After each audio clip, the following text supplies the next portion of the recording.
നമ്മൾ ദൈവത്തിൻ്റെ കിങ്സ് ആണ്. നമ്മൾ കിങ് ആയിട്ട് നമ്മൾ തിരിച്ചറിയാത്തത് കൊണ്ടാണ് ഇന്ന് നമ്മുടെ അധികാരപരിധിയിൽ നമ്മുടെ കൽപ്പനയാൽ നിർത്തേണ്ട കാര്യങ്ങൾ നിന്നു പോകാതെ തുടർന്നു പോകുന്നത്. സഭാപ്രസംഗി പറയുന്നുണ്ട്, രാജകൽപ്പന വലുത്, അതിനോട് അതെന്ത് ചെയ്യുന്നെന്ന് ആരും ചോദിക്കും. The decree of a king അൾട്ടിമേറ്റാ.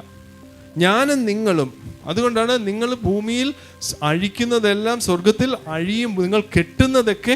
So ആലോചിച്ച്, so you represent the king of kings. എത്ര വലിയ പദവിയിൽ ഇരിക്കുന്നവരാ നമ്മൾ. പക്ഷെ ഈ ബോധ്യത്തിലേക്ക് നമ്മൾ തന്നെ വരുന്നില്ല. അവകാശി സർവ്വത്തിനും യജമാനായിരിക്കുന്നെങ്കിലും ശിശുവായിരിക്കുന്നിടത്തോളം ദാസ്യനേക്കാൾ ഒട്ടും. നമ്മൾ ഒരിക്കലും ദാസരല്ല. We are the sons of god, we are the kings. ഈ കിങ്ഡം എന്ന് പറയുന്നത് ലോകത്തിലെ കിങ്ഡത്തിൽ നിന്ന് ഡിഫറെന്റാ.